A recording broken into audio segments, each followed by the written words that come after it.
আসসালামু আলাইকুম রহমতুল্লাহি ওয়া বারাকাতুহু। সম্মানিত দর্শক, অবস্থা দৃষ্টে মনে হচ্ছে যে সরকারের মধ্যে এক ধরনের আতঙ্ক কাজ করছে, প্রচণ্ড আতঙ্ক। তারা রাষ্ট্র পরিচালনা করছেন বা ক্ষমতায় বসে আছেন, এই যে আত্মবিশ্বাস, এই জায়গাটাতে বারবার আতঙ্ক তৈরি হচ্ছে। আপনি যদি একটা ঘরের মধ্যে ঢোকেন, প্রচণ্ড অন্ধকার, কোনো কিছু দেখতে পাচ্ছেন না, তখন আপনার কি দরকার? আলো, লাইট। কবরের মধ্যে আপনি যখন যাবেন, আপনার সবচেয়ে ভয় কি? অন্ধকার। এবং সেখানে আপনি কি চাইবেন? নূর চাইবেন, আলোকবর্তিকা চাইবেন। আপনার সামনে যখন একটা সাপ আসে, বিষধর সাপ, আপনি আপনার যে শরীরে যে রক্ত, হিমোগ্লোবিন, এগুলো জমে যায় ভয়ে, আতঙ্কে। আপনার হার্টবিট বন্ধ হয়ে যায়, রক্ত চলাচল বন্ধ হয়ে যায়। আপনি যে একটা হা করবেন, অনেক সময় সাপ দেখলে সে হা করার ক্ষমতা থাকে না। আপনি যে এক পা একটু এগুবেন, পা কাঁপা তো দূরের কথা, পুরো পা ফ্রিজ হয়ে যায় যারা ভয় পায়। একটা গবেষণায় দেখা গেছে যে সাপের কামড়ে যত লোক মারা যায়, 99% মানুষ মারা যায় হার্ট অ্যাটাকে। এর কারণ হলো 99% সাপ হলো বিষহীন, তার বিষ নেই। তো সে সবল মারে, সে মনে করে আমি মরে গেছি, হার্ট অ্যাটাক করে মারা যায়। কিন্তু শরীরে দেখা গেল যে তার কোনো বিষ খুঁজে পাওয়া যাচ্ছে না। তো একজন সাপুড়ে, সে সাপ ধরে ফেলে, বিষধর সাপ ধরে ফেলে, মুখে চুমো দেয়, গলায় পেঁচিয়ে থাকে, আর আপনি দেখার সঙ্গে সঙ্গে আতঙ্কে আপনি চিত হয়ে পড়ে যাচ্ছেন, মরে যাচ্ছেন, হার্ট অ্যাটাক করছেন, আপনার হাত পা ফ্রিজ হয়ে যাচ্ছে, বরফ হয়ে যাচ্ছে। কারণ কি? জ্ঞানের অভাব। আপনি সাপ সম্পর্কে আপনার কোনো জ্ঞান নেই। একইভাবে ধরেন, নতুন একটা মার্সিডিজ গাড়ি, আপনার স্ত্রী, আপনার খুব প্রিয় স্ত্রী, সারা দুনিয়া দেখে আপনি পছন্দ করে বিয়ে করেছেন। তো বাসর করতে আপনি যাবেন। বাসর করতে যাবেন কোথায়?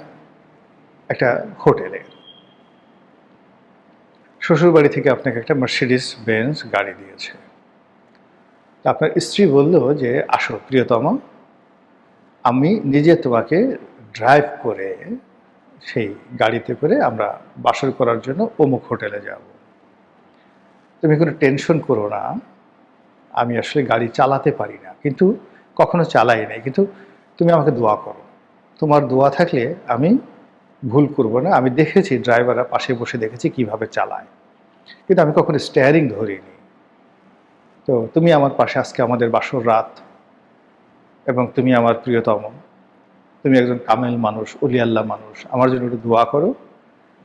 আমার সারা জীবনে একটা প্রতিজ্ঞা ছিল যে বিয়ের পর নিজের হাতে গাড়ি চালিয়ে, এবং আমি কোনো রকম প্র্যাকটিস ছাড়া গাড়ি চালিয়ে সফলভাবে আমি আমার মাকামে গিয়ে পৌঁছবো। এরকম যদি অফার আপনার স্ত্রী দেয়, আপনি কি করবেন? বা ধরুন আপনি যদি নারী হন, ঠিক একই ঘটনা আপনার স্বামীর ক্ষেত্রে ঘটলো, স্বামী আপনাকে এরকম একটা অফার দিল, আপনি তখন কি করবেন? একটা দৌড় দিবেন, বললাম পাগল হয়ে গেছে এই মহিলা বা এই পুরুষ। তো এই যে যে কাহিনীগুলো বললাম, রাষ্ট্র পরিচালনা, আপনার যে কোনো একটা বিষধর সাপ, বা এই যে গাড়ি চালনা থেকে শুরু করে অন্য যা কিছু আছে, তার সাথে অতীব অতীব কঠিনতর একটা বিষয়। যারা এখানে বসেছেন, এখানে আবেগ দিয়ে, নাটক দিয়ে কোনো জিনিস হবে না। এখানে পর্যাপ্ত জ্ঞান লাগবে, লেখাপড়া লাগবে, অভিজ্ঞতা লাগবে, বন্ধু লাগবে, বান্ধব লাগবে, সাহায্যকারী শক্তি লাগবে, দেশি বিদেশি সহযোগিতা লাগবে, পরিবেশ লাগবে, অনুকূল পরিস্থিতি লাগবে, আরও কত কিছু, জনগণের প্রত্যেকটা মানুষের সহযোগিতা লাগবে। 18 কোটি মানুষের মধ্যে ধরুন 4 থেকে 5 জন মানুষ, ফরহাদ মাজারের মতো 4 থেকে 5 জন মানুষ খালি কয়দিন পর পর এক একটা করে গুলি ছেড়ে দেবে। একটা সরকারের পতনের হতে 6 মাসের বেশি সময় লাগবে না, এখন যে অবস্থা চলছে। মাহমুদুর রহমান আমার দেশের সম্পাদক, জাস্ট এক সপ্তাহ পর পর একটা করে ফটো কার্ড দিয়ে দিবে। সরকারের কোথাও যেতে হবে না, কিচ্ছু করতে হবে না, এমনি আপন ভারের হয়ে পড়বে। প্রথম আলো প্রতি সপ্তাহে একটা একটা করে ফটো কার্ড দিয়ে দেবে, কালের কণ্ঠ একটা করে ফটো কার্ড দিয়ে দেবে, আর কিচ্ছু করা লাগবে না, কিচ্ছু করতে হবে না। এটি বুঝতে পারেন যে ব্যাপার। তাহলে এই যে গণতন্ত্র, সেই গণতন্ত্রে আপনাকে প্রথম আলো লাগবে, মাহমুদুর রহমান লাগবে, কালের কণ্ঠ লাগবে, বসুন্ধরা লাগবে, গোলাম মোল্লা রনি লাগবে, মাহমুদ ওই যে যাকে বলে ফরহাদ মাজেহার লাগবে, যাদের মুখ আছে আর কলম আছে প্রত্যেকটা লোককে লাগবে। এবং একই সঙ্গে সরকারের সাথে যারা জড়িত আছে, একটা পিয়ন থেকে শুরু করে একেবারে প্রধানমন্ত্রীর কার্যালয়ের যিনি চিফ সেক্রেটারি, তার যে কোনো একটা কর্ম, যে কোনো একটা কথা, যে কোনো একটা লেখা মুহূর্তের মধ্যে টেকনাফ থেকে তেঁতুলিয়াতে বারুদের মতো আগুন ছড়িয়ে দিতে পারে। এটা হলো রাজনীতি। তো সেই রাজনীতি গোখরা সাপ বা অন্য যে কোনো ভয়ঙ্কর প্রাণীর চেয়ে কোনো অংশে কম নয়। তো যেটা বলছিলাম, এই কারণে সরকার যারা বসছেন, জনাব তারেক রহমান, তিনি বাংলাদেশে এসছেন 17 বছর পর। এই 17 বছর ধরে তিনি অনেক স্বপ্ন লালন করেছেন, অনেক ব্যথা বেদনা কষ্ট লালন করেছেন। তার শরীরে অনেক আঘাত, যে আঘাত তিনি যে ভুলেননি, তিনি যে ভুলতে পারেন না। তিনি বারবার সেই লন্ডন থেকে আশ্বস্ত করেছেন, আমি সবাইকে ক্ষমা করে দিয়েছি, আমি ভুলে গিয়েছি। এমনকি তিনি একজন সামরিক কর্মকর্তার কাছে মাপ পর্যন্ত চেয়েছেন নির্বাচনের আগে, উদারতা দেখাতে, যে আমি খুব উদার। কিন্তু ক্ষমতায় বসার 24 ঘন্টার মধ্যে তিনি স্থির থাকতে পারেননি। তিনি এবং তার লোকজন এখন খুঁজছেন একাগারো কারা কারা করেছে, কারা তাকে পিটিয়েছে, কারা তাকে ফেলে দিয়েছে, কারা তাকে দুর্ভোগ দুর্দশা মধ্যে নাকারি চুবানি খেয়েছেন। এটা হলো সহজাত। এরকম যারা এই রাজনীতিতে ক্ষতিগ্রস্ত হন, যারা লাভবান হন, তাদের মধ্যে যে রেষারেষি, এটা মারাত্মক আকার ধারণ করে। তো সেই দিক থেকে এখন সরকার যেভাবে নানা বিষয় দ্বারা ইনফ্লুয়েন্স হচ্ছে, একই সঙ্গে তাদের মধ্যে কিন্তু আতঙ্ক কাজ করছে।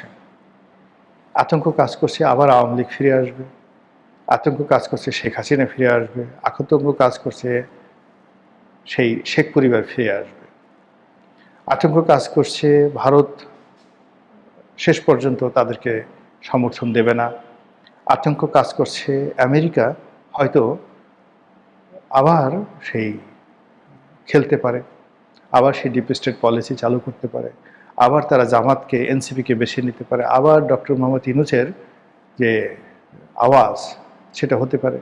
এবং এরকম ঘটনা বহুবার ঘটেছে পৃথিবীতে। বিশেষ একটা অবস্থাতে মানে বারবার রেজিম চেঞ্জ হয়েছে, বারবার রেজিম চেঞ্জ হয়েছে। যেমন দেখা গেল ইরানে রেজা শাহ পাহলভি আমেরিকাদের মানে পোষ্য ছিলেন, কিন্তু দেশের পরিস্থিতি এমন একটা তৈরি হলো যে সেখানে একটা ইলেকশন হলো এবং মোসাদ্দেক প্রধানমন্ত্রী হলেন, ইরানের প্রধানমন্ত্রী হলেন। এবং ওই অবস্থায় রেজা শাহ পাহলভি পালিয়ে যেতে বাধ্য হলেন। আমেরিকাও ঠিক মেনে নিতে বাধ্য হলো এবং মোসাদ্দেকের সঙ্গে তারা কোঅপারেশন শুরু করল। এবং কিছুদিন পর সেই আমেরিকা মোসাদ্দেকের বিরুদ্ধে সামরিক অভ্যুত্থান ঘটিয়ে দিল, ঘটিয়ে তাকে ক্ষমতাচ্যুত করে আবার তাদের যে পছন্দের রেজা শাহ পাহলভি তাকে ফেরত আনলো চীনে, মানে ইরানে। এবং 1979 সন পর্যন্ত আবার 30 বছর প্রায় সেই রেজা শাহ পাহলভি ক্ষমতায় ছিলেন। তো তাই যদি হয় তাহলে আমেরিকা, ধরেন এই বাংলাদেশে যদি আপনি 1952-53 সনে ইরানে যে কাজ করেছে আমেরিকা, সেই কাজ বাংলাদেশে যদি এখন 26-27 সনে আমেরিকা করতে চায়, তাহলে সরকার কি ভয় পাবে না? এই ঘটনা তো বহুবার ঘটেছে। আফগানিস্তানে কি হামিদ কারজাইয়ের ক্ষেত্রে ঘটেনি? আশরাফ ঘানির ক্ষেত্রে ঘটনা ঘটেনি? বারবার এই ঘটনা ঘটেছে। তো আমেরিকা একবার যাকে ধরে তাকে সহজে ছাড়ে না। কাউকে ভালোবাসলে সহজে মানে তার প্রতি ভালোবাসা উঠায় নেয় না, আর কারোর প্রতি ঘৃণা করলে তাকেও সহজে ছাড়ে না।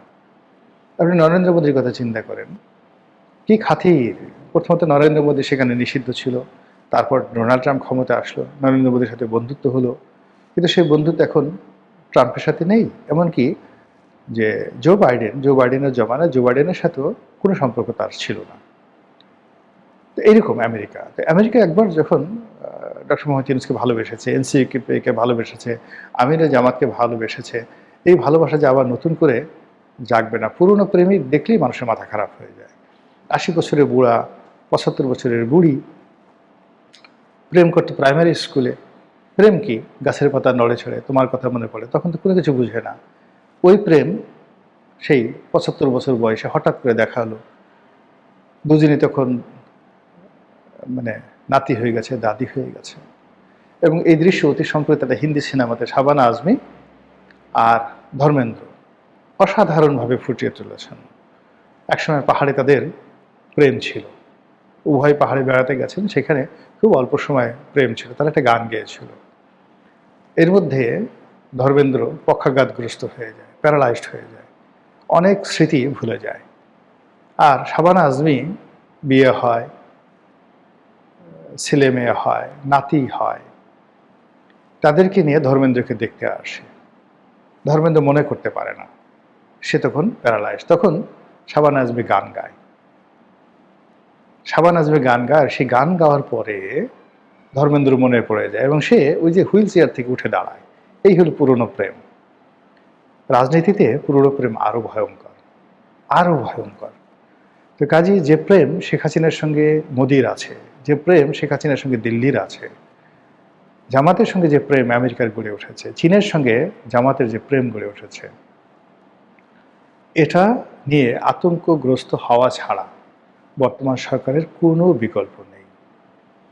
আর সে আতঙ্ক যখন মানুষ হয়, আতঙ্ক থেকে বাঁচার জন্য মানুষ সেই লক্ষিন্দরের সিন্দুক বানায়, বড় বড় বিল্ডিং বানায়, ভবন বানায়, এই জিনিসগুলো বানাতে থাকে। তো যার ফলে কি হলো, সরকারও সেই নিজেদেরকে এই ধরনের আতঙ্ক থেকে রক্ষা করার জন্য তারা একটার পর একটা, যাকে বলা হয়, সিদ্ধান্ত নিচ্ছে। আওয়ামী লীগকে নিষিদ্ধ করতে হবে, চিরতরে নিষিদ্ধ করতে হবে, তাদের অফিসগুলো সিলগালা করে দিতে হবে, তাদের সহায় সম্পত্তি, ব্যাংক অ্যাকাউন্ট সব কিছু বাজেয়াপ্ত করে যেখানে আওয়ামী লীগ আছে সব কিছু রাষ্ট্রীয় সম্পত্তিতে পরিণত করতে হবে। নয় এসপার নয় ওসপার, তোমরা তো ফিরে আসলে আমাকে ডলার দেওয়াই, তো কাজেই আমি যেহেতু আসছি তোমাকে ডলার দিয়ে ছাড়বই, এখানে কোনো সুযোগ নেই। দ্বিতীয়ত, আবার ভবিষ্যতে আওয়ামী লীগের নিয়ে একটা কোয়ালিশন করবা, এই জন্য এনসিপি, জামাত, তাদেরকেও মোটামুটি নির্বিষ করতে হবে। তাদের হাতে ক্ষমতা ছেড়ে দেওয়া যাবে না, তাদেরকে অতটা পাত্তা দেওয়া যাবে না। আর গত 17 মাসে ইউনূস জামানাতে এনসিপি জামাত যে অপমান আওয়ামী লীগের অবর্তমানে বিএনপিকে করেছে, সেটা আওয়ামী লীগও করতে পারে নাই। আওয়ামী লীগ বিএনপির নেতাদেরকে যথেষ্ট সম্মান দিয়েছে, মর্যাদা দিয়েছে, কিন্তু গত 17 মাসে যমুনাতে গিয়ে যেভাবে বিএনপির শীর্ষ নেতারা বারবার অপমানিত, লাঞ্ছিত হয়েছেন, এটা কিছুটা হলে তো ফেরত দিতে হবে, নাহলে তো হয় না। বিএনপি একটা বড় দল, তার একটা জেহান আছে না? তো এই অর্থে কি হচ্ছে, এই যে জুলাই সনদ নিয়ে, সংস্কার প্রস্তাব নিয়ে বিএনপি যা করার তাই করছে। এবং আমি বারবার বলেছি, সেই যে নির্বাচন হলো, নির্বাচনে আরও 1 বছর আগের থেকে বলেছি যে নির্বাচন যেভাবেই হোক না কেন বিএনপি ক্ষমতা আসবে, ব্রুট মেজরিটি নিয়ে ক্ষমতা আসবে। এবং এখানে যদি নির্বাচনে বলছে ইলেকশন ইঞ্জিনিয়ারিং হয়েছে, আমি মনে করি ইলেকশন ইঞ্জিনিয়ারিং হয়েছে। ইলেকশন ইঞ্জিনিয়ারিং হওয়ার ফলে বিএনপি 211টা পেয়েছে, ওরা 78টা পেয়েছে। যদি ইঞ্জিনিয়ারিং না হতো তাহলে 270টি সিট পেত, আর জামাত সর্বোচ্চ 20 থেকে 25টি বা 20টি সিট পেত, বাকিটা স্বতন্ত্র বা বিদ্রোহী প্রার্থীরা পেত। তো এই যে একটা ইঞ্জিনিয়ারিং হলো, এটার উপরে বিএনপিও স্বস্তি পাচ্ছে না, জামাতও স্বস্তি পাচ্ছে না। ফলে একে অপরের বিরুদ্ধে যে যার শক্তি যতটুকু আছে সেটা প্রয়োগ করবে, এবং সরকার নিজেদের এই দুর্বলতা দূর করার জন্য আইন করবে, কানুন করবে, বিচার বিভাগকে কুক্ষিগত করবে, প্রশাসনকে দলীয়করণ করবে, এবং সেই কাজ এই গত 1.5 মাসে অসাধারণভাবে তারা করে ফেলেছে। এখন দেখা যাক কোথায় গিয়ে কিভাবে এই পরিণতি শেষ হয়। আসসালামু আলাইকুম রহমতুল্লাহি ওয়া বারাকাতুহু।